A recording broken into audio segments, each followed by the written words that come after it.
ஈரோடு பகுதியிலிருந்து கடைசி கால செய்தி ஒழித்து சேர்க்கிற அருமையான தாசன் நம்ம மத்தியில் வந்திருக்கிறார். ஏழுங்கிறது விஷயம் நம்ம கடைசி கால சபையில் உள்ளவர்களுக்கு ஒரு சில சந்தேகங்கள் வந்துருக்கு செய்தியில்.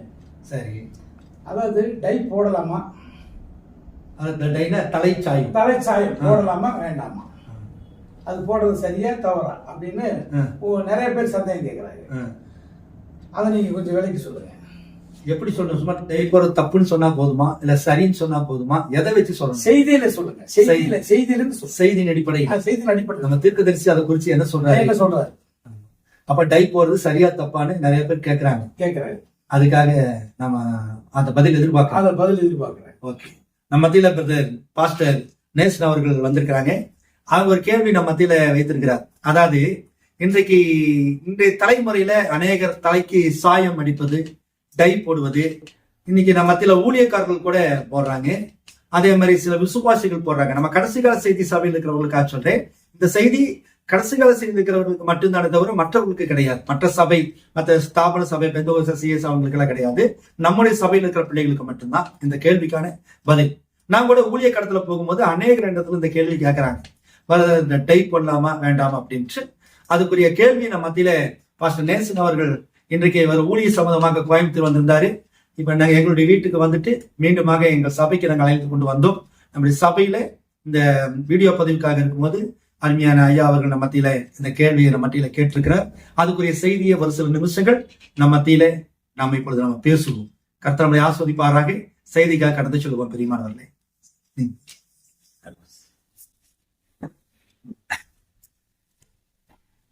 கிறிஸ்துவுக்குள் பெரியமான அன்பு சகோதர சகோதரிகளே, நம்முடைய கர்த்தரும் இரட்சகரும் மீட்பெரும் மேய்ப்பெருமானே, நம்முடைய கர்த்தராகிய இயேசு கிறிஸ்துவின் நாமத்தில் உங்களுக்கு என் வாழ்த்துக்களை தெரிவித்துக் கொள்கிறேன். இந்த ஆசிர்வதிக்கப்பட்டதான இந்த அருமையான வேளையில கூட நம்முடைய செய்தியினுடைய தலைப்பு நாம் தலைக்கு தலைச்சாயும், அதாவது ஏர் டை அடிக்கலாமா வேண்டாமா. நாம் ஸ்தாபன சபைகளில் இருந்த போது இந்த செய்திக்கு கடைசி காலத்தின் நம்முடைய செய்திக்கு வருவதற்கு முன்பதாக நம் ஸ்தாபன சபைகளில் இருந்த போது நம் மனம் போன வாழ்க்கையில இருந்தோம். ஆனா இங்க வந்ததுக்கு பிறகு நமக்கு எதை வேதத்தின் மூலமாக உறுதிப்படுத்தி கொடுத்தார்களோ அதன்படியாக நம்ம ஜீவிக்க முயற்சி எடுத்து வருகிறோம். அநேகர் முயற்சியில் இருக்கிறாங்க. சிலர் வெற்றி பெற்றிருக்கிறார்கள், சிலர் வெற்றி படியினுடைய படிக்கட்டை நோக்கி போய் கொண்டிருக்கிறார்கள். சிலர் தோல்வியில் இருந்தாலும் கூட சிலர் அந்த மாதிரி நம்ம ஜீவிக்க வேண்டும் என்ற முயற்சியில் இருக்கிறார்கள். சோ இந்த அடிப்படையிலே நம்முடைய கடைசி கால செய்தி சபைகளிலே அநேக ஊழியர்கள் தங்களுடைய சபை விசுவாசிகள் மத்தியிலே தீர்க்கதரிசி சொன்னதும் சொல்லாததும் அல்லது இவர்களுக்காக இவர்கள் நினைத்துக் கொள்வதுமாகிய உபதேசங்களை நிறைய கொண்டு வரதை நம்ம பார்க்கிறோம். கடைசி கால செய்தியில் இருக்கிறதான விசுவாசிகளை குறித்து நாம் எந்த விதமான காரியங்களும் சொல்ல முடியாது. ஏனென்றால் அவர்களுடைய பாஸ்டர்கள் என்ன சொல்லி தராங்களோ அதுதானே அவர்களுக்கு தெரியும். அவர்களுக்கு அநேக பழக்க வழக்கங்கள் இருக்காது. ஆனால் இந்த கடைசி கால செய்தி இருக்கிறதான ஊழியர்கள் ஒவ்வொருவரும் ஒவ்வொரு விதமாக சொல்லுகிறார். அதன் அடிப்படையில அந்த செய்தியின் அடிப்படையில நம்ம ஏர் டை, தலைக்கு தலைச்சாயம் போடலாமா வேண்டாமா அப்படிங்கிற நம்ம தெரிஞ்சிருக்கணும் இல்லையா? அநேக சகோதரிகள் போன் பண்ணுவாங்க எனக்கு, பிரதர் உங்களுடைய செய்தி தண்டர் மனுஷன் நாங்கள் தொடர்ந்து கேட்டுட்டு வரோம், அநேக காரியங்களை விளக்கி கொடுக்குறீங்க, சின்ன சின்ன விஷயங்களை கூட நீங்கள் செய்தியின் அடிப்படையில் எங்களுக்கு விளக்கி கொடுக்குறீங்க, எங்களுடைய போதகர் இப்படி சொல்றாரு, எங்க பாஸ்டர் இப்படி சொல்றாங்க, எனக்கு இளம் வயது தான், என் கணவருக்கும் இளம் வயது தான், ஆனால் நான் வெள்ள முடியோட சில நேரம் இளம் நாரை நிறுத்தி விட்டது, டை போடலாம் என்று சொன்னால் என் கணவர் வேண்டாம்னு சொல்றாரு. என் கணவர் ஏன் வேண்டாம்னு சொன்னீங்கன்னாக்கா நம்ம பாஸ்டர் திட்டுவாரு, பாஸ்டர் போடக்கூடாதுன்னு சொல்றாரு அப்படின்னு சொல்றாங்க. அப்ப உண்மையிலேயே செய்தியின் அடிப்படையில நம்ம டை போடலாமா வேண்டாமா பாஸ்டர், இல்ல எங்க பாஸ்டர் சொல்றதுதான் கேட்கணுமா அப்படி ஒரு சிலர் கேட்பாங்க. ஒரு சில சகோதரர்கள் சொல்லுவாங்க, பிரதர் நான் இந்த மாதிரி இந்த இடத்துல வேலை செய்யறேன், நான் ஒரு ஆர்கெஸ்ட்ரால நான் சிங்கரா இருக்கிறேன், பாடக்கூடியது. அப்ப என்னுடைய மனைவி சொன்னா, நீங்க சின்ன வயசு தானே, உங்களுக்கு 35 வயசு தானே ஆச்சு, முடியெல்லாம் நிறைச்சிருச்சு, நீங்க நீங்க ஆர்கெஸ்ட்ராக்கு போகும்போது கொஞ்சம் நல்லா கிளாமரா இருக்கணும், கொஞ்சம் ஒரு தோற்றம் இருந்தாதான் பாட்டை ஜனங்க ரசிப்பதற்கு இதா இருக்கும், ஆகவே நீங்க முடிக்கு டை போடலாம்ல அப்படின்னு என் மனைவி கேட்கிறா.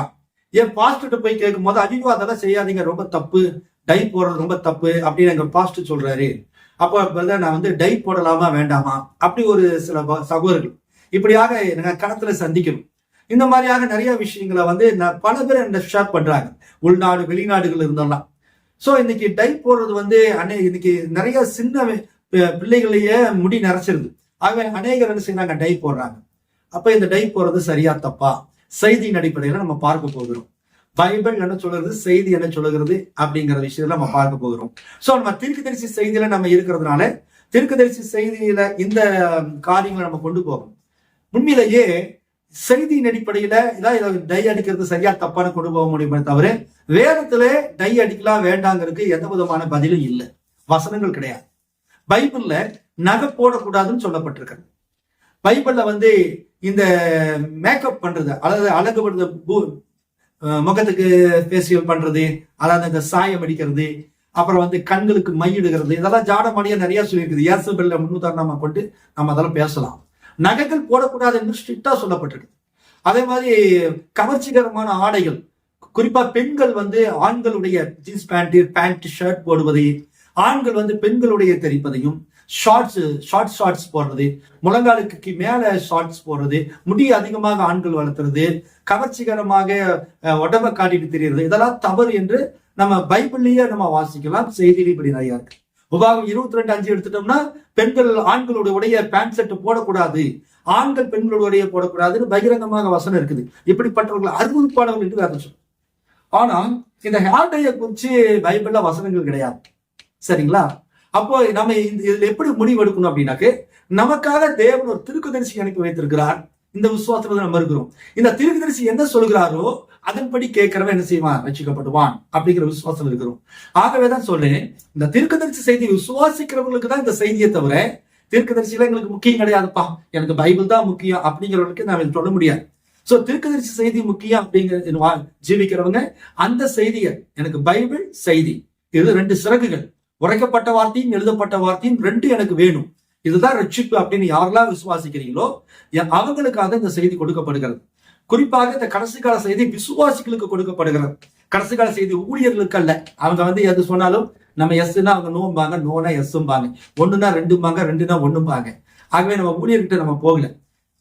என்ன என்கிட்ட கேட்கறவங்க எல்லாம் என்னுடைய சபை விசுவாசிகள் இல்ல, எல்லாம் வெளியில இருக்கிற கடைசி கால செய்தி விசுவாசிகள் தான் கேட்பாங்க. எங்க பாஸ்டர் இப்படி சொல்றாரு, எங்க பாஸ்டர் இப்படி சொல்றாரு. உபதேசத்தின் அடிப்படையில ப்ராப்பர்ட் என்ன சொல்றாரோ அதுக்கு நம்ம கேட்கணும். இன்னைக்கு ஜனங்க எப்படி ஆயிட்டாங்க அப்படின்னா, ஊழியக்காரங்க ஒரு பெரிய பாஸ்டர் தலைவராக ஏற்றுக்கொண்டு, கடைசி கால செய்தியிலேயே சொல்றேன், ஒரு பெரிய பாஸ்டர் தலைவராக ஏத்துக்கிறாங்க. அந்த பாஸ்டர் என்ன சொல்றாரோ அதுதான் உபதேசம். அவங்க குருட்டுத்தனமா பிரசங்கம் பண்ண ஆரம்பிச்சாங்க. ராபர்ட் பிரணாம் என்ன சொல்றாரு, பைபிள் என்ன சொல்றதுன்னு அவங்க ஆராய்ச்சி பண்ண மாட்டேங்கிறாங்க. தங்களுக்கு ஒரு ஹீரோவா யாரோ ஒரு பாஸ்டர், அவங்க அந்த பிம்பத்தை வச்சுட்டு அந்த பிம்பத்தின் மூலமா என்ன உபதேசம் வருதோ அதன்படியாக இந்த ஊழியக்காரர்கள் விசுவாசிகளுக்கு பிரசங்கிக்கிறாங்க. அங்கதான் பிரச்சனை வருது. சோ நான் என்ன சொல்ல வரேன்னா, நீங்க பாஸ்டர் அல்லது பெரிய பாஸ்டர் சின்ன பாஸ்டர் அதெல்லாம் பார்க்காதீங்க. யாரா இருந்தாலும் எழுதப்பட்ட வார்த்தை உரைக்கப்பட்ட வார்த்தையின் ரீதியாக யாரு சொல்றாங்களோ அதை நீங்க கேளுங்க. சரி, இப்ப நம்ம தீர்க்கதரிசி என்ன சொல்றேன், இப்ப நான் ஒரு காரியத்தை நான் வாசிக்கிறேன். அதன் பிறகாக நம்ம மத்தியில இருக்கிற பாஸ்டர் நேசனே அந்த குறிப்புகளை வாசிக்கும்படியாக நான் சொல்றேன். முதல்ல பாருங்க, சியோடி கேள்விகளும் பதில்களும் அப்படிங்கிற அந்த செய்தியில தீர்க்கதரிசி சொல்றாரு. 64 பேசுற அந்த செய்தி, 8வது மாசம் 23ஆம் தேதி பேசுற செய்தி. அதுல அவர் சொல்றாரு, சியோடியில 250வது பேரால ஆட்ட ஒரு காரியம் கேட்கிறாங்க. அழகுபடுத்தும் கடை ஒன்றை நான் வைத்து நடத்துவது தவறா? பியூட்டி பார்லர் நான் வைக்கலாமா? நான் அழகுபடுத்தும் தொழிலை செய்பவன். கிறிஸ்தவ பெண்கள் தங்கள் தலைமயிரை கத்திரித்துக் கொள்வதை நான் ஆதரிப்பதில்லை. நான் மற்றவர்களின் தலைமயிரை கத்திரித்து அதற்கு சாயம் போடுகிறேன். பாருங்க, ஒரு பிலீவர் இவங்க ஒரு பியூட்டி பார்லர் வச்சிருக்கிறாங்க அமெரிக்காவை. அவ ப்ராப்பர்ட்டி கேக்குறாங்க, நான் ஒரு பியூட்டி பார்லர் வச்சிருக்கிறேன், நான் பெண்கள் முடி வெட்டுறதா செய்யறத நான் ஏத்துக்கொள்றது இல்ல, பெண் முடி வெட்டக்கூடாதுன்னு பைபிள் சொல்லுது, நான் அதை ஏத்துக்கிறது கிடையாது. உங்க பிரசங்கமும் நீங்க அப்படித்தான் பண்றீங்க. ஆனா நான் என்ன செய்யறேன்னா, வர கஸ்டமருக்கு முடிய வெட்டி நான் ஹேர்டை சாய அடிச்சு விடுறேன், அது சரியா தப்பா அப்படிங்கிறது மாதிரி அவங்க பிரணாம்கிட்ட கேட்கிறாங்க. அதுக்கு திரும்பி சொல்றாரு, அருமை சகோதரியே, உனக்கு என்ன சொல்வதென்று எனக்கு தெரியவில்லை. கவனி, ஸ்திரீகள் தங்கள் தலைமையிற்கு சாயம் போடுவதை குறித்து என்னால் ஒன்று சொல்ல முடியாது. அதற்கு விரோதமான வேத வசனம் எனக்கு இல்லை. நான் வேத வசனத்தில் மட்டுமே நிலை கொண்டிருக்க வேண்டும் பார். அவ்விதம் அவர்கள் செய்யக்கூடாது என்று வேதம் உரைக்கவில்லை. அவள் நீண்ட தலைமயிராய் உடையவளாய் இருக்க வேண்டும் என்றுதான் போதிக்கிறது. அதற்கு பிறகு எங்கே போவது என்று எனக்கு தெரியவில்லை பார்.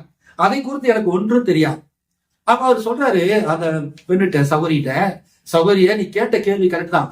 முடி வெட்டக்கூடாதுன்னு பைபிள்ல வசனம் இருக்குது. ஆனா தலைக்கு சாயம் போடக்கூடாது என்பதற்கு பைபிள்ல வசனம் இல்ல, சோ எனக்கு சொல்ல தெரியல.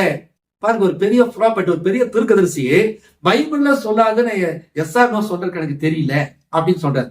அதுக்கடுத்து சொல்றாரு, எனக்கு நெருங்கிய நண்பரான ஒரு போதகர் இங்க எங்கோ இருக்கிறார். அந்த ஒரு நாள் நாங்கள் ப்ளூ போர் என்னும் விடுதிக்கு நடந்து சென்று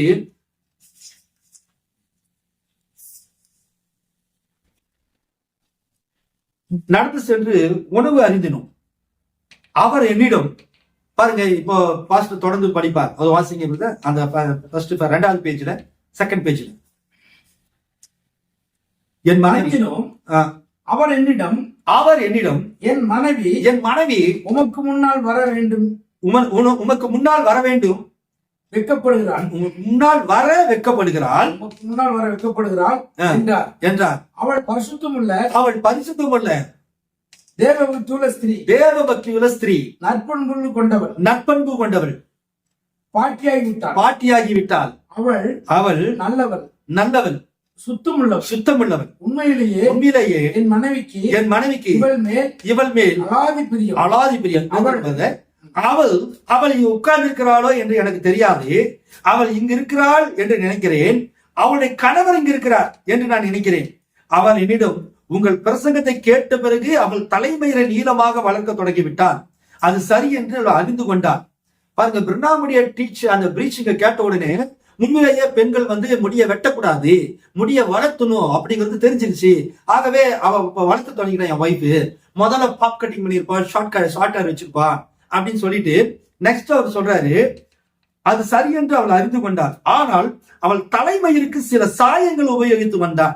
அவள் உமக்கு முன்பாக வருவதற்கு முன்பு அதையெல்லாம் போக்கி விட்டு வர வேண்டும் என்று மிகவும் பிரயாசப்படுகிறாள் என்றார்.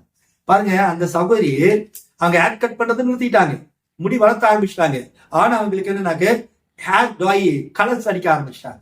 இதனால நான் தெரிஞ்சோம், ஐயோ நம்மள அவர் இப்படி பிரசங்கம் பண்றாரு, அவரை முன்னாடி நம்ம போய் நிக்கிறதுக்கு வெக்கமா இருக்குதுன்னு அவங்க வரமாட்டேங்கிறாங்க. அப்ப திருப்பி ஆன்சர் பண்றாரு பாருங்க. இப்பொழுது பார் அருமை சகோதரியே, அதை நான் மிகவும் மதிக்கிறேன். அவ்விதம் செய்யும் ஸ்திரீயின் மேல் எனக்கு மிகுந்த மதிப்புண்டு.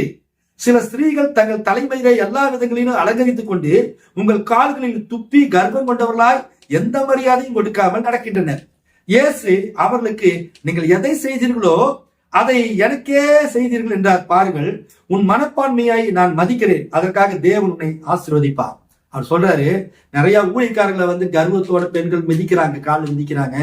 அவங்க முன்னாடி ஸ்டைல் பண்ணிக்கிட்டு, முடிய விரிச்சு அதாவது கட் பண்ணிக்கிட்டு, பாப் கட்டிங் பண்ணிட்டு, ஜீன்ஸ் பேண்ட் போட்டு, டிஷர்ட் போட்டுட்டு அகங்காரமா வர்றாங்க. ஆனா அது உனக்கே திரும்பி வரும், ஏசு சொன்னாரு அப்படின்னு சொல்லிட்டு நெக்ஸ்ட் சொல்றாரு, அந்த பெண்மணி ரொம்ப அருமையான சகோதரி, என் முன்னாடி வரதுக்கு வைக்கப்படுறதை நான் மதிக்க ரெஸ்பெக்ட் பண்றேன் அப்படின்றார். 170வது பேரால சொல்றாரு அதிலே செய்தியில.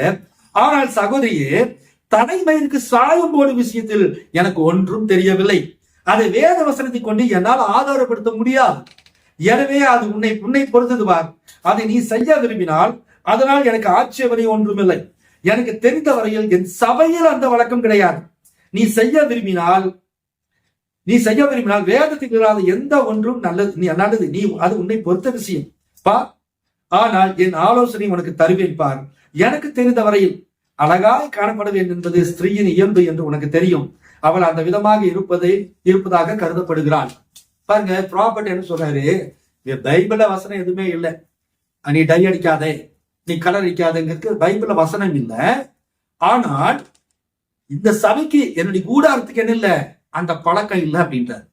இப்ப நம்ம கடைசி கால செய்தி சகோதரர்கள் ஊழியர்கள் அவங்க என்ன சொல்றாங்க பாத்தீங்களா, பிரணாம் என்ன சொல்றாரு பாத்தீங்களா, டை அடிக்கிற பழக்கம் பிரணாம் டேப்பர்னாக்கல கிடையாதுன்ற. அப்ப நம்ம ஏன் டை அடிக்கணும் அப்படின்னு கொண்டு போயிடுறாங்க பாத்தீங்களா. இப்ப இதைத்தான் நம்ம என்ன வேத வாக்கியங்களை ஆராய்ந்துவார்கள், அவையெல்லாம் உங்களுக்கு நித்திய ஜீவன் உண்டு. அந்த வேத வாக்கியங்கள் படி செய்தியை என்ன செய்யணும், ப்ராப்பர்ட்டி எதற்காக இப்படி சொன்னாங்க, அதனுடைய உண்மையான அர்த்தம் என்ன அப்படிங்கறது பார்க்கணும்.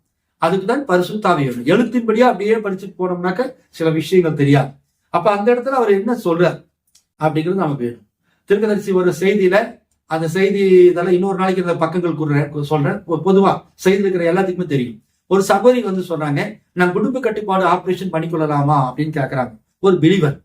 அப்ப பிரதமர் சொல்றாரு, நோ நோ நோ, அது கர்த்தருடைய சித்தம் இல்ல, நீங்க ஃபேமிலி பிளான் பண்ணக்கூடாது அப்படின்றாரு.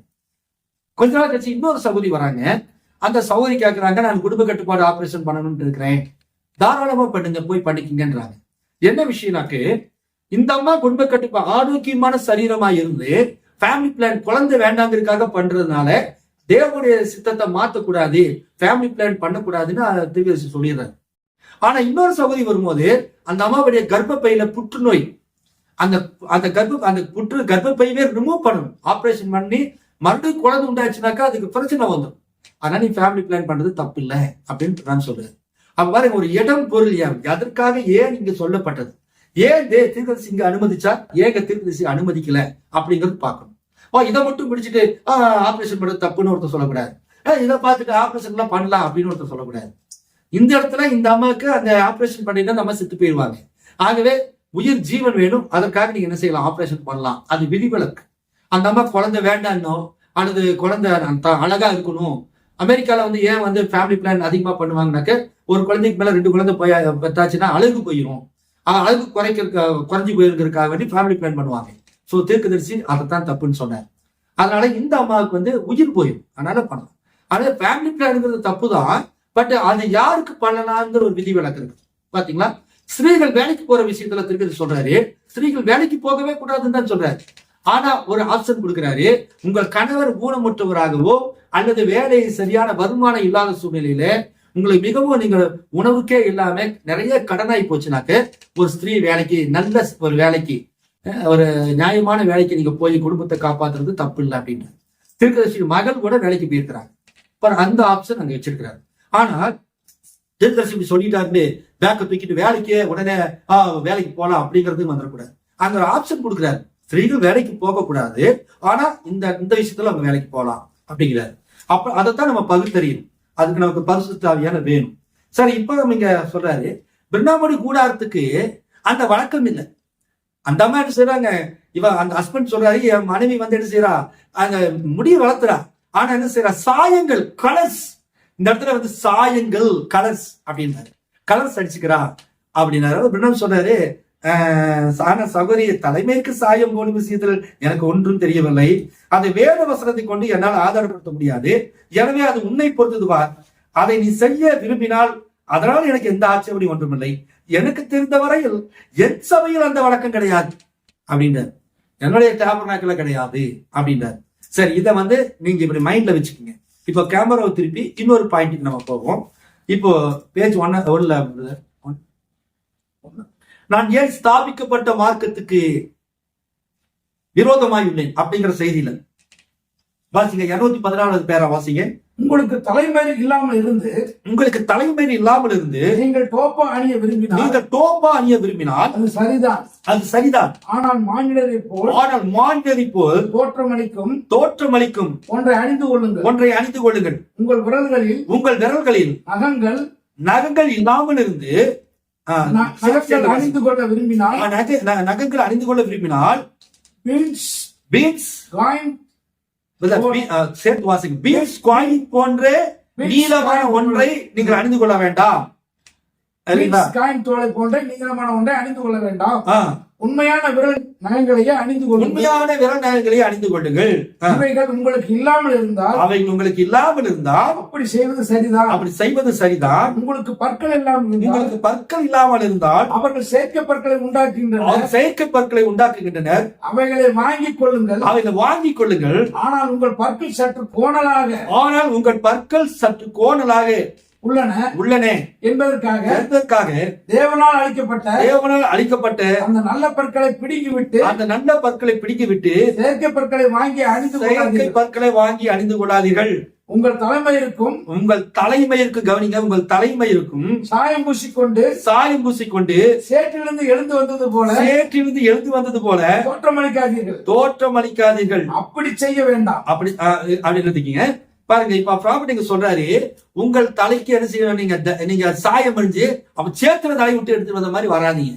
ஆனா அதுக்கு முன்னாடி சில பாயிண்ட் சொல்றாரு, உங்களுக்கு நகங்கள் இல்லாம இருந்துச்சுன்னு வைங்களேன், நகங்கள் விழுந்துருச்சு, அப்ப நகத்தை பொருத்திக்கலாம். ஆனா இந்த நகை ஒட்டு நகை நிறைய வைப்பாங்க பாருங்க, அது பேய் மாதிரி ஒரு நீளமா வச்சுப்பாங்க, பீன்ஸ் நகைன்னு பேரு. அது பீன்ஸ் மாதிரி அடிச்சு அங்க நெயில் பாலிஷ் இன்னைக்கு கூட வாலிப பிள்ளைகளா போடுறாங்க. செயற்கை நகங்கள் வச்சுட்டு பாத்தீங்கன்னாக்க அதுக்கு பெயிண்ட் அடிச்சு நகங்கள் பேய் மாதிரி வச்சிருப்பாங்க வாலிப பிள்ளைங்க. அந்த மாதிரி பண்ணக்கூடாது. இந்த நகம் உங்களுக்கு ஒரு வேலை இல்லை அல்லது ஏதாவது இன்ஃபெக்ஷன் ஆயிடுச்சுன்னா எடுத்தாச்சுனாக்கு ஒரிஜினல் நகம் மாதிரி இருக்குது, அதை வாங்கி பார்த்தா ஒரிஜினல் நகை மாதிரி இருக்கணும், அந்த மாதிரி நீங்க யூஸ் பண்ணிக்கிங்க. பற்கள் கோணையா இருக்குது, இந்த பற்களை நம்ம சீரமைச்சுக்கணும் அப்படின்ட்டு பல்ல வந்து புடுக்கிட்டு நீங்க அத இந்த சினிமா நடிகை மாதிரி வேணும், இந்த சினிமா நடிகை மாதிரி வேணும்ட்டு நீங்க அப்படி செட் பண்ணாதீங்க, அது தப்பு. ஆனா ஒரு ஓட்டப்பல்லு வந்துருச்சு, அல்லது பல்லு வந்து சொத்தையாயி வலி உண்டாக்குது, அல்லது இந்த பல்லை எடுத்தாதான் உங்களுக்கு பிரச்சனை, அந்த பல்லு எடுத்ததுக்கு பிறகு அந்த இடத்துல வந்து சாப்பிடும் போது ஏதாவது போய் அந்த குழியில விழுந்துச்சுன்னா வலி ஏற்படும், அதுக்காக ஒரு ஒட்டுப்பல்லு வைக்கணும் பாருங்க. அப்படிதான் ப்ராஃபிட் சொல்றாரு. ஆனா பல்ல புடுங்கிட்டு இயற்கையா இருக்கிற பல்ல புடுங்கிட்டு செயற்கையா வேற அழகான பல்ல நீங்க பொருத்தாதீங்க, அந்த இன்டென்ஷனை சொல்றாரு. ஆனா அதே சமயத்துல ப்ராப்பர்ட்டி பண்ணி கொடுக்க வேண்டாம்னு சொல்லியிருக்கிறாரு, சொத்த பொருளோடவே நான் இருக்கிறேன்னு எந்த பாஸ்ட் இருப்பா சொல்லுங்க பார்க்கலாம். ஒரு பாஸ்ட்டுக்கு வலி அதிகமா, முன்னாடி பல்லு பைக்ல போறாரு, அடிபட்டுருச்சு, அந்த பல்லு உடஞ்சு போச்சு, உடஞ்சு இன்ஃபெக்ஷன் ஆகி சீட் பிடிச்சிருச்சு, வலியே தாங்க முடியல. தீர்க்கதரிசி சொல்லிட்டாரு பல்ல புடுங்க கூடாதுன்னு, நான் பல்ல புடுங்க மாட்டேன்னு எந்த பாஸ்டாரு சொல்லுவாரா? உடனே போயிடுச்சுவாரு, டாக்டர் பல்ல புடுங்குங்க டாக்டர் பிடிங்கிடுவார். அப்ப அந்த இடத்துல வந்து இந்த உபதேசம் எதுக்காக கொடுக்கப்பட்டது? பல்ல வந்து நீ புடுங்கிட்டு சினிமா நடிகை மாதிரி வைக்காதே, அப்படிதான் சொல்றாரு. ஆனால் உங்களுக்குள்ளே நல்ல பற்கள் இருக்க வேண்டிய விதத்தில் நீங்கள் வெண்மையாக இல்லை என்னும் காரணத்தால் அவைகளை பிடிக்கி போட்டால் நீங்கள் தவறு செய்கிறீர்கள். பாருங்க, உங்களுக்கு சிகப்பு தலைமையில் இருந்து உங்களுக்கு கருப்பு தலைமையில் பிரியம் என்பதற்காக நீங்கள் கருப்பு சாயம் அடித்துக் கொண்டால் நீங்கள் தவறு செய்கிறீர்கள். புரியுதா உங்களுக்கு?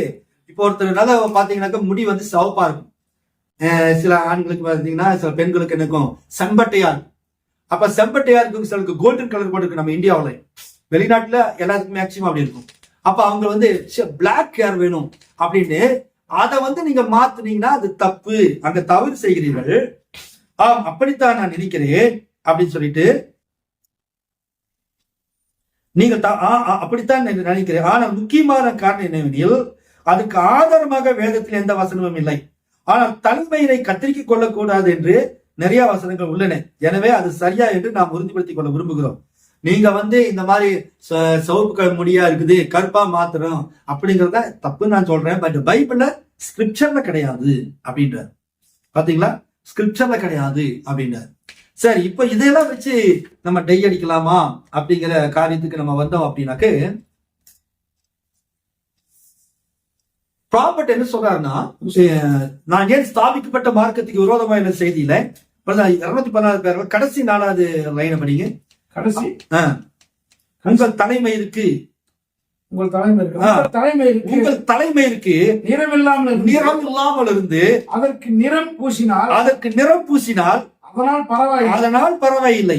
ஆனால் இயேசுவை போன்று வர்ணம் தீட்டப்பட்டுள்ள எங்கே உள்ள தானிய களஞ்சியத்தை போட்டு தோற்றமளிக்க வேண்டாம். பாத்தீங்களா பாயிண்ட் என்ன வந்துருச்சு? உங்களுக்கு முடியல, நிறம் கம்மியாயிருச்சு. நம்ம இந்தியாவில மேக்சிமம் பாத்தீங்கன்னா 30 வயசுக்கு மேல என்ன ஆயிரும், நிறம் கம்மியாகும். அதாவது ஒரு சில சின்ன நிறம் வரும்.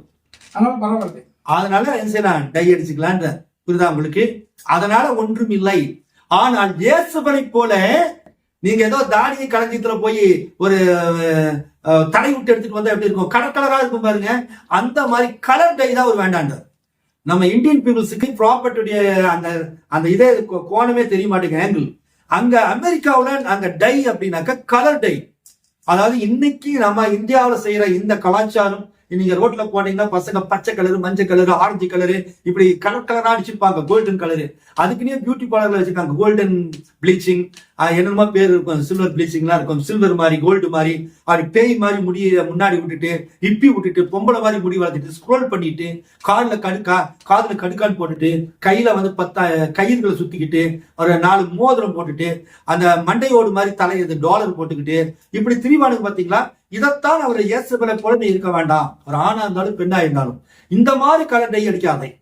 உனக்கு நிறம் கம்மியா இருந்துச்சுனாக்க ஒரு டீசெண்டா நீ, நம்ம இந்தியன்ஸ் வந்து கருப்பு தான் வந்து நேச்சர். அப்ப கருப்பு நிறம் கம்மியாகும் போது ஒரு பிளாக் ஏத்திக்கலாம். ஆனா எனக்கு கருப்பு முடி வேண்டாம், எனக்கு கோல்டன் ஹேர் வேணும், எனக்கு சில்வர் ஹேர் வேணும், நான் ஃபாரினர் மாதிரி இருக்குன்னா அங்கதான் அவர் அதை தப்புட்டாரு, பிசாசுன்னு சொல்றாரு. அதுதான் நம்ம கவனிக்கணும். அப்போ இத வந்து பாஸ்டர்கள் என்ன செய்யறது, அவங்களுக்கு தெரியறது இல்ல. பர்னாமி எங்க கூடாரத்துக்கு அப்படிப்பட்ட வழக்கம் இல்லை. ஏன் அப்படி சொன்னாரு? அந்த அம்மா கலரா அடிச்சுட்டு வந்ததுதான் அவங்க ஹஸ்பண்ட் கேட்டாங்க. அப்ப அவர் சொல்றாரு, அந்த மாதிரி கலரா அடிக்கிற பழக்கம் எங்க டேபர்நாக்கிள்ல கிடையாது அப்படின்னாரு. அப்ப வந்து இவர் என்ன சொல்றாரு ப்ராஃபிட், உங்கள் தலைமைக்கு நிறம் இல்லாமல் இருந்து அதற்கு நிறம் பூசினால் அதனால் பரவாயில்லை, ஆனால் இயேசுவை போன்று வர்ணந்திட்டப்பட்டுள்ள எங்கேயுள்ள தானிய களஞ்சியத்தை போன்று தோற்றமளிக்க வேண்டாம். பாத்தீங்களா, எலிவங்களை தலையிட்ட மாதிரி என்ன செய்யக்கூடாது, இருக்க வேண்டாம். அதான் சொல்றாரு. அது மட்டும் இல்ல, இதுக்கு எதிராக வந்து பைபிள்ல ஸ்கிரிப்சர் வேர்டு கிடையாது. டை அடிக்க கூடாதுங்கிறதுக்கு நான் என்னவே சொல்ல முடியாது அப்படின்ட்டார் ப்ராப்பர்ட்டி. அவரே சொல்லிட்டாரு, எனக்கு இது வந்து ஸ்கிரிப்சர்ல கிடையாது அப்படின்ட்டு. ஆனா ஒண்ணு அவர் நிதானிச்சு சொல்றாரு, கலர் கலரா அடிக்கிறது வந்து நம்ம யாரு ப்ராப்பர்ட்டி இல்லை, நமக்கே தெரியுது. நீ அவன் கலர் கலரா ஒருத்தர் அடிச்சுட்டு போறான்னு ஒரு போலீஸ் கொடுத்து வேலை எடுப்பானா, அழகு முடி இப்படியே பொங்கலை மாதிரி விட்டுட்டு கலர் கலரா ஸ்க்ரோல் பண்ணிட்டு போறானா, முதல்ல முடியை வெட்டிடா அப்படின்னு. ஹார்மிக்கு மிலிட்ரிக்கு போனா அவன் ஏத்துக்குவானா, முதல்ல நீட்டா பண்ணி கட் பண்ணிட்டு வா அப்படின்பா, நீட்டா ஷேவ் பண்ணிட்டு வா அப்படின்பா. அதே மாதிரி ஒரு ஆபீஸ்க்கு ஒரு டாக்டர் ஒரு ஐபிஎஸ் அப்படி போனாக்க நீட்டா ஹேர் கட் பண்ணிருக்கும். அப்ப சுபாவமே நமக்கு தெரியும். ஒரு பெண் அப்படிப்பட்ட கலர் கலரா அடிச்சுட்டு போறான்னு வச்சுங்களேன், பொண்ணு பார்க்க வரவன் இதெல்லாம் அடங்காத கேசுடா, இதை இந்த பிள்ளைவா என் பையனுக்கு கட்டி வைக்கணும்னு மாமியார் அந்த பிள்ளைய ஏற்று கூட பார்க்க மாட்டாங்க. இவனை போய் ஆட்டக்காரியா இருக்க மாட்டா, அடங்க மாட்டாளடாவோ அப்படிங்கிற மாதிரி ஆயிடும். அப்ப சுபாவமே நமக்கு தெரியுது. அந்த மாதிரி கலர் டை அல்லது உலக பிரகாரமான தோற்றத்தை கொடுக்கிறது என்று. ஆனா இங்க இருக்கிற ஒரு பாஸ்டரோ ஒரு விசுவாசியோ அவங்க வந்து மற்றவங்க பெருசா எக்ஸ்போஸ் பண்றதுக்காக அல்லது மற்ற கவர்ந்து இருக்கிறதுக்காக போடல, நிறம் கம்மியா இருக்கிறபடினால இந்த வயது குறைவா இருக்கு. ஒரு 40 வயசு ஹஸ்பண்ட் 30 வயசு ஒய்ஃப் அல்லது வந்து 35 வயசு இருக்கிறாங்க, சின்ன வயசு. ஆனா அந்த அம்மாவுக்கு வந்து அந்த சகோதரிக்கு வந்து முடி நரைச்சிருச்சு. அப்ப 2 பேரும் போகும்போது அந்த சகோதரி பார்த்து அந்த முடி நரைச்சதுனால திடீர்னு இது உங்க அம்மாவான்னு கேட்டாக்க அந்த சகோதரிக்கு ரொம்ப காயமா இருக்கும்போல மனசு. ஏன் அவங்க அந்த ஒயிட்டர் இருக்கிறதுனால, இது உங்க மதரா அப்படின்னாக்க, ஏன்னா அவர் வந்து முடியெல்லாம் 40 வயசு ஆனாலும் முடி கருகருன்னு இருக்குது, எங்கா தெரியல. ஆனா இந்த சிஸ்டருக்கு 30 வயசு தான் ஆச்சு. ஆனா ஒயிட்டர் ஆனதுனால பாட்டி மாதிரியா இருக்கான ஒரு தோற்றம் எங்குதான், ஆனாலும் வந்து அந்த முடியை அப்படி காமிக்குது. அப்போ அவங்க அதுக்காக என்ன செய்யலாம், ஒரு கலர் அடிச்சுக்கலாம், சில பிளாக் அடிச்சுக்கிட்டு தன் ஹஸ்பண்டுக்கு மேட்சா ஹஸ்பண்டோட உத்தரவோட என்ன செய்யலாம் இருக்கலாம். அதே மாதிரி அவங்க கலர் அடிச்சுக்கிட்டு கலர் கலர் அடிச்சுட்டு ஹஸ்பண்ட் கூட போகும்போது ஸ்டைல் பண்ணிட்டு ஜீன்ஸ் பேண்ட் போட்டு டி ஷர்ட் போட்டுட்டு கலர் கலரா டை போட்டுக்கிட்டு, அதுதான் தப்பு. டைனாக்கு கலர்ஸ் இல்லைங்களா. பிளாக் அடிக்கிறது நேச்சுரலா ஒரு ஸ்திரீயை பார்த்த உடனே அந்த அம்மாக்கு பட்டு மடாம 30 வயசுல அது இலை நிறம் வரும், ஒயிட்டா வரும். அந்த மாதிரி வந்து அந்த நிறம் திருத்த சொல்றாரு. நிறம் கம்மியா இருக்கிற பட்சத்துல என்ன செய்யலாம், நீங்கள் டை அடிச்சுக்கலாம். ஒரு பாஸ்டர் இருக்கிறாரு, அந்த பாஸ்டர் பிரசங்கம் பண்ணும்போது மற்றவங்க வந்து அவரை பார்க்கணும் அப்படின்னாக்க ஒரு தேவனுடைய வார்த்தை கொடுக்குற ஒரு மனுஷன் டிப்டாப்பா இருக்கிறதுனாலயோ அல்லது ஒரு டை அடிக்கிறதுனாலயோ எந்த குறையும் வந்துட போறது இல்லை, எந்த தப்பும் கிடையாது. பிரணாம் வந்து அதுக்கு வழுகத்தலை. ஆனாலும் டோப்பா வச்சிருந்தாரு, யார் டோப்பா வச்சிருந்தாரு, தோப்பா மாட்டிருந்தாரு. நான் உதாரணத்துக்கு நான் ராஜா பிரதர் எனக்கு வழுக்கு விழுதுச்சுன்னு வைக்கிங்களேன், நான் டோப்பா மாத்தினாக்க அவர் டோப்பா மாத்திருக்காரு, தேவையா அவருக்கு அப்படித்தானே சொல்லுவாங்க ஊழியக்காரங்க. மெசேஜ் இருக்கிற சொல்றேன், வெளியிருக்கிற சபைக்காரங்க அதை பத்தி பிரச்சனை இல்லை. மெசேஜ் இருக்கிறவங்க நான் இப்படி இருக்கும் போதே சனில ஒருத்தர் கேட்டாரு, பார்த்தா நீங்க முடி உண்மையான முடி பிடிச்சிருந்து பாக்குறாரு, உண்மையான முடியா டோப்பாவா அப்படின்னு கேட்கிறாரு. ஏன் இருந்தாரு பாருங்க நல்லா இல்லைங்க அப்படின்னு. இல்ல டோப்பா மாதிரி வீடியோல தெரிஞ்சது, டோப்பா மாதிரி தெரிஞ்சது அப்படின்னு. அதே மாதிரி ஒரு சிலர் வந்து நீங்க பிரசங்கம் பண்ணும்போது நிறைய மேக்கப் எல்லாம் பண்ணிட்டு பண்றீங்களா அப்படிங்கிறாங்க. இவ்வளவு லைட்டு போட்டிருக்கேன், எத்தனை லைட்டு இருக்கு பாருங்க, இத்தனை லைட்டு போட்டு நான் வீடியோ போடுறேன். அதனால என்ன, ஒரு பிரைட்டா இருக்கும்போது பிரசன்ஸ் இருக்கும்போது மற்றவங்க செய்தி கேட்கறதுக்கு நல்லா இருக்குனால நம்ம போடுறோம், ஒரு கோட் போடுறோம், ஷூட் போடுறோம், டை கட்டுறோம். எதுக்குனாக்கா அது வந்து டீசன்சி கீப் அப் பண்ணுறோம். ஆடம்பரங்கிறது வேற. ஆடம்பரங்கிறது வந்து கழுத்துல பெருசா மைனர் செயின் போட்டுக்கிறது, இங்க ஒரு பிரேஸ்லெட் போடுறது, 4-5 மோதிரம் போட்டுக்கிறது, பெருசா ஜிப்பா மாதிரி சைனிங்கா அதை இதையும் காமிச்சுக்கிட்டு பெரிய ஒரு பணக்கார தோட்டத்தை காமிக்கிறது ஆடம்பரம். டீசன்சி என்பது வேற, எளிமையான தோற்றம். இப்ப வந்து ஒரு டாக்டர் டீசன்சியா இருப்பாரு, ஒரு ஸ்கூல் டீச்சர்ஸ் டீசன்சியா இருப்பாங்க, அல்லது ஒரு ரெப் மார்க்கெட்டிங்ல போறவங்க ஒரு டை கட்டிட்டு போவாங்க. இது டீசன்சி. இந்த டீசன்சிக்கோ ஆடம்பரத்துக்கு நிறைய வித்தியாசம் இருக்கு. ஸோ சைக்காலஜிக்கல் எஃபெக்ட் ஆகுறவங்க நிறைய பேர் அந்த காலத்துல கடைசி கால செய்தியை ஊழியத்துக்கு நான் முதல் வரும்போது நான் 1990 ஊழியத்துக்கு வந்தேன். அந்த நாட்களில் வரும்போது கடைசி கால செய்தி ஊழியர்கள் நிறைய பேர் பெந்தகோஸ்தல இருந்து வந்தவங்க. மேக்சிமம் ஒயிட் அண்ட் ஒயிட்ல அல்லது பிளாக் அண்ட் ஒயிட்ல அல்லது ஏதோ எளிமையான ஒரு பேண்ட் சட்டை வேட்டி சட்டையில வந்தவங்க தான். ஏற்கனவே 90 ஒரு 20 வரைக்கும் அப்படிதான் இருந்தாங்க மேக்சிமம். ஆனா நான் 90 வந்து ஊழியத்துக்கு வந்தேன். அதுக்கு பிறகு ஒரு 2-3 இயர்ஸ்ல நான் டை கட்ட ஆரம்பிச்சிட்டேன். நான் வரும்போது ஒயிட் அண்ட் ஒயிட் தான் வந்தேன். அதுக்கு பிறகு டை கட்ட ஆரம்பிச்சேன். அப்ப எல்லாரும் என்ன சொல்லுவாங்க, என்ன பரவாயில்ல டிப்டாப்பா டை எல்லாம் கட்டுறாரு அப்படி சொல்ல மாட்டாங்க. ஏன் மத்த டை கட்டி இருக்கிறீங்க? இந்த தெருவுல இந்த பிளாஸ்டிக் டப்பால வித்துட்டு போறாங்க பாத்தீங்களா, இந்த பக்கெட்டு பிளாஸ்டிக்கு அந்த ஏர் ட்ரையர் எல்லாம் வித்துறாங்க, அந்த மாதிரி இருக்குதுன்னு கிண்டல் அடிப்பாங்க. அது அவங்களுக்கு ஒரு சைக்காலஜிக்கல் எஃபெக்ட். நம்ம அந்த டை கட்டுறது அவங்களுக்கு என்னமோ டிஸ்டர்ப் ஆகுது.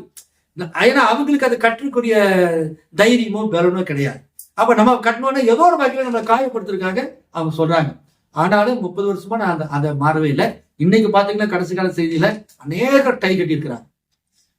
அதுக்கு பிறகு நான் கோட் போட ஆரம்பிச்சேன். 1996 கோட் போட ஆரம்பிச்சேன். அன்னைக்கெல்லாம் யாரும் அதிகமா கோட் போட மாட்டாங்க. ஃபாரின்ல இருந்து வர நம்ம என்டைர் பாஸ்டர்ஸ் தான் கோட் போடுவாங்க. ஒரு சிலர் சென்னையில் இருக்கிற சில பெரிய பாஸ்டர்கள் அவங்க தான் கோட் ஷூட் போடுவாங்க.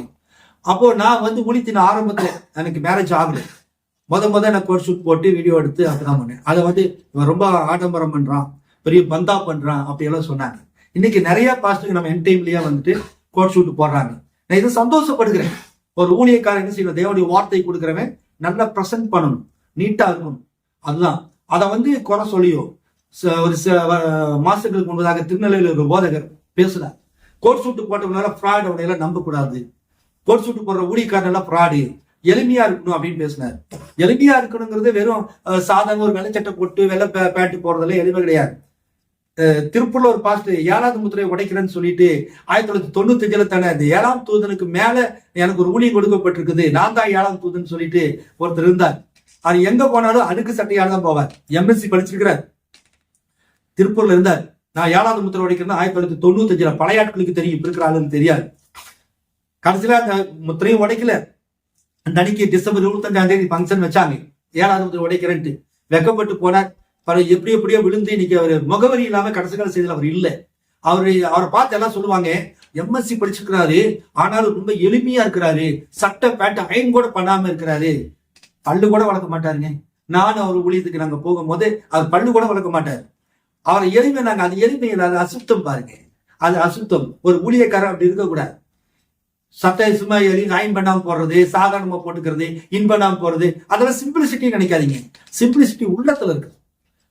ஆடம்பரம் வேற, டீசன்சி வேற, சிம்பிளிசிட்டி வேற. இதை பகுத்தறியணும். பாருங்க, அந்த காலத்துல நாங்க இப்ப கோட் ஷூட் போறது தப்பு அப்படின்னாக்க பிரணாம் வந்து கோட் ஷூட் போட்டிருக்காரு.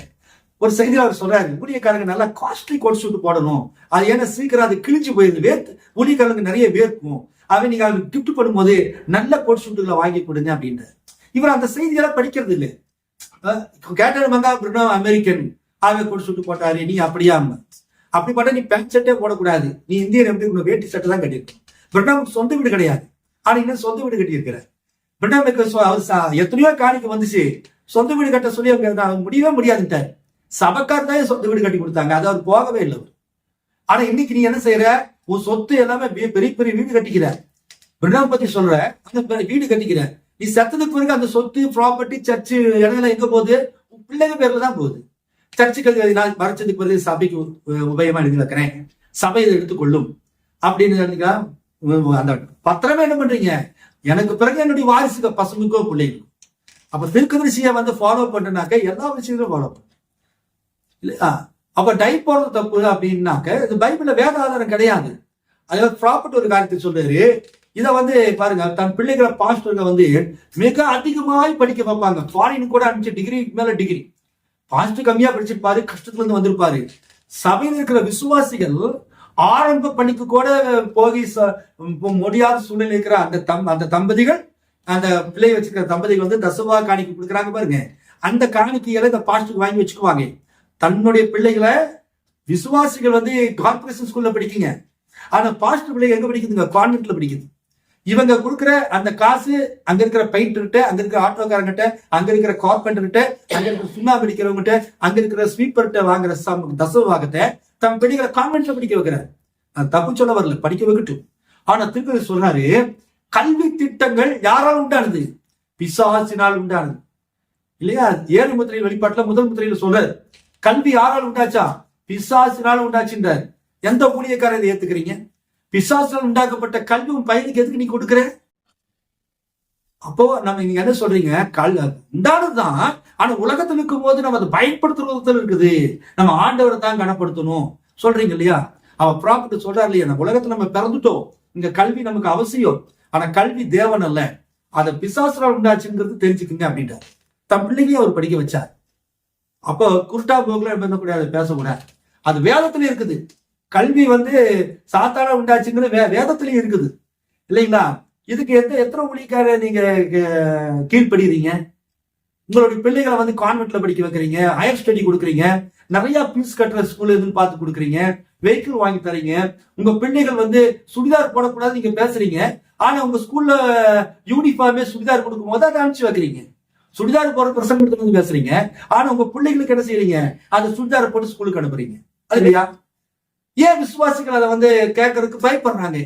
இவரை கேட்டாச்சுன்னா நம்ம சபை இருக்காது, சபையில நம்ம பசங்க பிள்ளைகளுக்கு மாப்பிள்ளைக்கு ஆள் இருக்காது ஆகுறாங்க. ஜீன்ஸ் பேண்ட் போறது தப்புன்னு பேசுறான், பேண்ட் ஷர்ட் போறது தப்பு. ப்ராப்பர்ட் சொல்றாரு இட் இஸ் ஏசபிள், அப்படின்னு பேசுவோம். ஆனா தம் பிள்ளை எங்க அனுப்புறானாக்க ஜீன்ஸ் பேண்ட் அல்லது டி ஷர்ட் அல்லது பேண்ட் ஷர்ட் யூனிஃபார்மா இருக்கிற காலேஜ்ல சேர்த்தான். அவன் ஒரு ஏசபெலா தன் மகளை அனுப்புறான். எவ்வளவு கேவலம் பாருங்க. ஆனா அவன் என்கிட்ட மெசேஜ் கூடியக்காரு. எதை திரும்பி சொல்றாரு, இடி முழக்கம் என்பது நீ பிரசங்கிப்பதல்ல, செய்தியின்படி நீ ஜீவிப்பது அப்படிதான். ஆனா டை அடிச்சா மட்டும் இவருக்கு என்ன வந்துருது, கோபம் வந்துருது. ஐயோ டை அடிக்காத சிஸ்டர், நீங்க டை அடிக்க. பாஸ்டர் பிள்ளை கல்யாண வயசுல இருக்கிறான், ஒரு 25 வயசு 23 வயசு இருக்கிறா, சின்ன பிள்ளை அழகா இருக்கிறான். ஆனா தலை நிறைச்சிருக்கு, பாதி நிறைச்சு போச்சு. எந்த மாப்பிள்ளையும் வரமாட்டேங்குது. என்ன பண்றா, முடி நிறைச்சிருக்கு பிள்ளைக்கு. சரி மாப்பிள்ளையா வந்தாச்சு, மாப்பிள்ளை வீட்டுக்கார என்ன சொல்றாங்க, முடி நிறைச்சிருக்கு, அன்னைக்கு மட்டும் என்ன செய்யுங்க, டை போடுங்க. டை போடுமா, கண்டிப்பா பிரசங்கம் இப்படிதான் இருக்கும். ஆனா பாத்தீங்கன்னா அது தப்பு கிடையாது.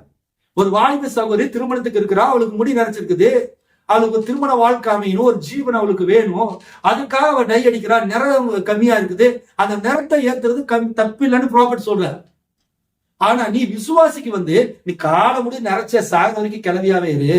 ஆனா எம்பளைக்கு நான் என்ன செய்வேன், கல்யாணம் பண்ணும்போது அவளுக்கு கைப்ரோக்கு நான் கலர் போட்டு விடுவேன், கண்ணுக்கு மை போட்டு விடுவேன், மூஞ்சிக்கு ஃபேஷியல் பண்ணி விடு, கலர் பண்ணி விடுவேன், லிப்ஸ்டிக் போட்டு விடுவேன். ஆனா நீ என்ன செய்யணும், விசுவாசி நீ நிறைச்ச தலையோடவே இருக்கும். கல்யாணம் ஆகலினாலும் பரவாயில்ல, என் சபைக்கு வரணும். இதுதான் கடைசி கால செய்தி ஊழியர்கள் எல்லாரும் சொல்லல, ஒரு சிலருடைய அடமெண்டா இருக்காங்க பாத்தீங்களா, அவங்களுக்காக சொல்லு. சோ தீர்க்கதரிசி என்ன சொல்லுகிறார், இதை குறிச்சு டை போடக்கூடாதுங்கிற குறிச்சு பைபிள்ல வசனம் கிடையாது, நான் சொல்ல முடியாது. ஆனால் உங்களுக்கு நிறம் கம்மியா இருக்குமானால் நீங்க என்ன செய்யலாம், டை போட்டுக் கொள்ளலாம். மீண்டுமாக அந்த குறிப்பை மட்டும் வாசிக்கும் பொழுது அது எந்த செய்தின்னு பார்க்கலாம் மக்களுக்காக.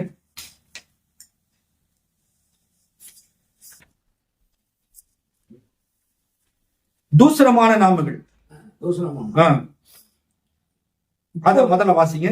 இப்பொழுது கவனிங்கள், ஒரு பெண்ணுக்கு நகங்களே இல்லாமல் இருந்து அவள் நகங்களை அணிந்து கொள்ள விரும்பினால், அவளுக்கு பற்களே இல்லாமல் இருந்து செயற்கை பற்களை கட்டிக்கொள்ள விரும்பினால், உங்களுக்கு ஒரு கரம் இல்லாமல் இருந்து உங்களுக்கு கரம் அவசியமாய் இருந்தால், உங்களுக்கு தலைமுறை இல்லாமல் இருந்து உங்களுக்கு அது அவசியமாய் இருந்தால், இவைகள் உங்களுக்கு இல்லாமல் இருந்தால் அது வேறு விஷயம். ஆனால் உங்களுக்குள்ள நல்ல பற்கள் இருக்க வேண்டிய விதத்தில் வெண்மையாக இல்லை என்று காரணத்தால் அவைகளை பிடுங்கி போட்டால் நீங்கள் தவறு செய்கிறீர்கள். பாருங்க, தூசரமான நாமங்கள் செய்து சொல்றாரு. ஒரு பெண்ணுக்கு நகங்களே இல்லாமல் இருந்து அவள் நகங்களை அணிந்து கொள்ள விரும்பினால், அவளுக்கு பற்களே இல்லாமல் இருந்து செயற்கை பற்களை கட்டிக்கொள்ள விரும்பினால், இப்ப பற்கள் அவளுக்கு இல்ல, ஆண்டவர் ஒண்ணு பற்கள் இல்லாம விழுந்துச்சுன்னா அப்படியே விடு, மாத்தக்கூடாது அப்படின்னாக்கா அது முட்டாள்தனம். அவள் கல்யாணம் ஆகணும் இல்லையா, சாப்பிடணும், பல்லு மெல்லணும். அவளுக்கு சில பெண்களுக்கு அந்த பல்லு முன்னாடி உடஞ்சிருச்சுன்னா அந்த உதடு கிழியும், காயம் ஏற்படும். அப்ப டாக்டர் சொல்லுவாரு, இந்த இடத்துல நீங்க பல்லு வைங்க, அப்பதான் சரியா இருக்கும். இது நியாயமான ரீசன். அதுக்கு ப்ராஃபட் சொல்றாரு, அப்படி இருந்தா செயற்கை பற்களை கட்டிக்கொள்ள விரும்பினால், உங்களுக்கு ஒரு கரம் இல்லாமல் இருந்து, ஒரு கை இல்ல, மொண்டியா இருக்கா, ஒரு ஆணு மொண்டியா இருக்கா, கால் இல்லாம இருக்கு, மொண்டியா இருக்குது, அவருக்கு ஒரு செயற்கை காலோ ஒரு செயற்கை கையோ வைத்து பேண்ட் ஷர்ட் போறது தப்பு கிடையாது. உங்களுக்கு அது கரம் அவசியமா இருந்தால், உங்களுக்கு தலைமயிர் இல்லாமல் இருந்து உங்களுக்கு அது அவசியமா இருந்தால், இவைகள் உங்களுக்கு இல்லாமல் இருந்தால் அது வேறு விஷயம். தலை சொட்டை விழுந்துருச்சு, சின்ன வயசுல சொட்டை விழுந்துருச்சு, அப்ப நீங்க போய் ஒரு பார்பர் ஷாப்புக்கு போய் முடிய ஒட்டு முடி நீங்க வச்சுக்கலாம். இப்ப கூட அதை என்ன செய்யறாங்க, அதை ஒட்டுமுடிக்க என்ன சொல்றாங்க, என்ன செய்யறாங்க, அதை ஈல்டு பண்றாங்க. அந்த மாதிரி நீங்க அந்த மாதிரி ஒட்டுமுடி வைக்கிறது தப்பு கிடையாது.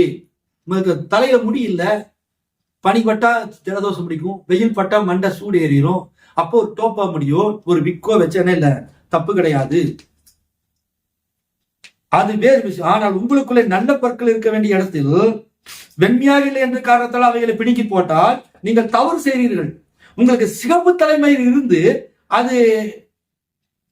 உங்களுக்கு கருப்பு மயிர் பிரியம் என்பதற்காக நீங்கள் கருப்பு சாயம் அடித்துக் கொண்டால் நீங்கள் தவறு செய்கிறீர்கள். ஆம், அப்படித்தான் நான் நினைக்கிறேன். ஆனால் முக்கிய காரணம் என்னவெனில் அதுக்கு ஆதாரமாக வேதத்தில் எந்த வசனமும் இல்லை. ரெட் அதான் ஏற்கனவே சொல்ல மாதிரி, சிவப்பு கலரா இருக்குது, கோல்டு கலரா இருக்குது அப்படிங்கிறதுக்கு நீங்க கலர் மாத்தக்கூடாது. அந்த இன்டென்ஷன் வரக்கூடாது. நிறம் கம்மியாச்சு, கருப்பா தான் இருந்துச்சு 2 மாசத்துக்கு முன்னாடி, திடீர்னு எனக்கு விட்டமின் சத்து குறைஞ்சிருச்சு, ஒயிட் ஹேர் வந்துட்டு இருக்குது, ஆனா நான் யங்கா இருக்கிறேன், ஓகே. இல்ல நான் 60 வயசை தாண்டிட்டேன், இனி எனக்கு கருப்பு சாயம் அடிச்சு என்னையா பிரயோஜனம், இருந்துட்டு போகட்டும், தாராளம். டை அடிச்சுதான் ஆகணுங்கிறது கட்டாயம் இல்லை. ஆனா டை அடிக்கிறவங்கள தப்புன்னு சொல்லக்கூடாதுங்கிறது தான் செய்தி. அப்படி இருந்தாக்கா திருக்கதரிசனம் சொல்றாரு, பைபிள் எனக்கு ஆதாரம் இல்லை. நாளைக்கு ஞாயிற்றுக்கிழமை ஆண்டவர்கிட்ட சரி எங்க வசனம் சொல்லியிருக்கிறான்னு கேட்டாக்க பிரணாமிக்கே சொல்ல தெரியாது. அதான் அதை நியாயத்திற்கு விரும்பல. சோ டை அடிப்பது என்பது அவருக்கு இன்னும் சொல்றாரு, நான் ஏன் ஸ்தாபிக்கப்பட்ட மார்க்கத்துக்கு விரோதமாய் உள்ளேன் அப்படிங்கிற செய்தியில, உங்கள் தலைமயிருக்கு சாயம் பூசி சேற்றிலிருந்து எழுந்து வந்தது போல தோற்றம் அளிக்காதீர்கள். அத கலர்ஸ், அதை ஏற்கனவே சொல்லிட்டேன். இன்னொரு இடத்துல அவர் சொல்றாரு, இதை நீங்க கவனிக்கணும். இந்த செய்தி ஸ்தாபிக்கப்பட்ட மார்க்கத்துக்கு எதிர்ப்பாயில்லை அப்படிங்கிற செய்தியில அதற்கு நிறம் இல்லாமல் இருந்து, உங்கள் தலைமையிற்கு நிறம் இல்லாமல் இருந்து அதற்கு நிறம் பூசினால் அதனால் பரவாயில்லை அப்படின்றாரு. முடிக்கு நிறம் கிடையாது, நிறைஞ்சிட்டு வருது, வயசு கம்மியா இருக்குது, நான் பெண்ணு இல்லை நான் ஒரு ஆணு, என்னோட ஃபீல்டு அப்படிப்பட்ட ஃபீல்டு, நான் அப்படி ரெப்ரசன்டேட்டிவா இருக்கிறேன், இல்ல நான் இந்த இடத்துல இப்படி பப்ளிக்கை சந்திக்க வேண்டியதா இருக்கிறேன், நான் ஒரு பிஓவா இருக்கிறேன், நான் ஒரு பாஸ்டா இருக்கிறேன், நான் ஒரு எவஞ்சலிஸ்டா இருக்கிறேன், நான் ஒரு சிங்கரா இருக்கிறேன், 4 பேர் என்ன பாக்குறாங்க அப்படின்னாக்க இந்த டை அடிக்கிறது தப்பு கிடையாது. ப்ராஃபட் சொல்ல. சோ கிறிஸ்துவுக்கு பிரியமானவர்களே, இந்த அருமையான வேளையில இந்த காரியங்களை குறித்து நாம் பார்த்தோம். ஆகவே கடைசி கால செய்தி, போதகர்கள் பேசுகிற போதகத்தை கேட்கலாம், தப்பு இல்லை. ஆனா அந்த போதகங்கள், அந்த டீச்சிங்ஸ் ஆஸ் பர் மெசேஜ் அடிப்படையில இருக்கா அப்படிங்கிறது. அதனாலதான் என்ன சொல்றேன்னா, நீங்க தண்டர் மினிஸ்ட்ரி சேனலை பாத்தீங்கன்னாக்க நான் வேறு பிரிச்சு கொடுத்துருவேன். இப்ப ஒரு பாஸ்ட் என்ன செய்வாரு, இதை எடுத்து காமிச்சாருன்னா நீங்க பாருங்க, எங்களுக்கு பிரணாம் குடாத்துக்கு இப்படிப்பட்ட வணக்கம் இல்லை, இது தவறு அப்படின்னு பிரணாம் சொல்லிட்டாரு பாருங்க அப்படின்னு சொல்லுவாங்க. ஆனா எங்களை மாதிரி ஆளுக்குதான் இதை தோண்டி துருவி திருக்கதர்சி இந்த இடத்துல இப்படி சொல்லியிருக்காரு, இங்க இப்படி சொல்லியிருக்காரு, இது ஏன் சொன்னாரு அப்படிங்கிறது நம்ம. அதனாலதான் தண்டர் மினிஸ்ட்ரி சேனலை நீங்க பாருங்க அப்படின்னு. நான் என்ன பொறுத்தளவுல நீங்க எல்லா சேனலையுமே பார்க்கலாம். ஒரு சிலர் சொல்றாங்க, நீங்க அந்த சேனலை பார்க்காதீங்க, இந்த செய்தி கேட்காதீங்க, நான் தான் உங்க பாஸ்டர், நான் என்ன சொல்றேன் அதை மட்டும் கேளு. திருச்சியில ஒரு சகோதரன், அவர் மனநிலை பாதிக்கப்பட்ட ஒரு மாதிரி பேசினார். நீங்க எல்லா செய்தியும் கேட்காதீங்க, அது பிச்சைக்காரன் வாந்தி எடுத்த மாதிரி, குப்பையில போயிட்டு ஒருத்தன் பூரி என்ன பண்ணிருப்பான், பிச்சைக்காரன் குப்பை துணி போய் திம்பான், ஒருத்தர் பூரி சாப்பிட்டு போட்டிருப்பான், ஒருத்தர் இட்லி சாப்பிட்டு போட்டிருப்பான், ஒருத்தர் ரொட்டி சாப்பிட்டு போட்டிருப்பான், பிச்சைக்காரன் அதை எல்லாம் எடுத்து திம்பான், அவன் வாந்தி எடுத்தானா எப்படி வரும்? அந்த மாதிரி நீ எல்லா செய்தியுமே நீ கேட்க கூடாது, நான் என்ன பேசணும்னா அதை மட்டும் கேளு. இது ஒரு மனநிலைமை பாதிக்கப்பட்டவன் பாருங்க. ஏன்னாக்கா தன்னுடைய செய்தி மட்டும் மக்களுக்கு தெரியல, மற்றது செய்திக்காக்க விழிப்புணர்வு ஏற்பட்டுரும், இவனை விட்டு கேள்வி கேட்க ஆரம்பிச்சிருவாங்கன்னு அவன் நினைக்கிறான். அதுதான் தப்பு. நான் என்ன சொல்லுவேன், இங்க எல்லா செய்தியுமே கேளுங்க, எல்லா செய்தியும் சரியா தப்ப கேளுங்க. எது சகலத்தையும் அந்த வசனம் எல்லாவற்றையும் சோதித்து பார்த்து நலமானதை பிடித்துக் கொள்ளுங்க. எல்லாத்தையும் சோதித்து பாருங்க. ராஜா எப்படி பேசுறாரு, இவர் எப்படி பேசுறாரு, இவர் எப்படி பேசுறாரு, இவர் எப்படி பேசுறாரு, எது செய்தியோடு வேதத்தோடு ஒத்து போகுது. விடம் சொல்றாருல, நான் பேசுவது வேதத்தோடு ஒத்து போகலைன்னா நீங்க விட்டுருங்கன்றாரு. அது போல நான் சொல்றேன், ராஜா பேசுறது செய்தியோடு வேதத்தோடு ஒத்து போகலைன்னா விட்டுருங்க. உங்களுக்கு எதுவோ அதை நலமானதை பிடிச்சுக்க. அதனால சொல்றேன், தண்டர் மினிஸ்ட்ரி கேளுங்க, உங்களுக்கு இதெல்லாம் நான் வகைப்படுத்தி கொடுத்துருவேன். அதுங்க ஜனங்கள் என்னென்னமோ பேசுவாங்க, அதை எழுதிட்டு தான் இருக்கும். இதனால்தான் நம்ம அநேகர் நம்முடைய செய்தியை ஊழியக்காரர்களை என்ன இருக்கிறதுக்கு காரணம் அதுதான்.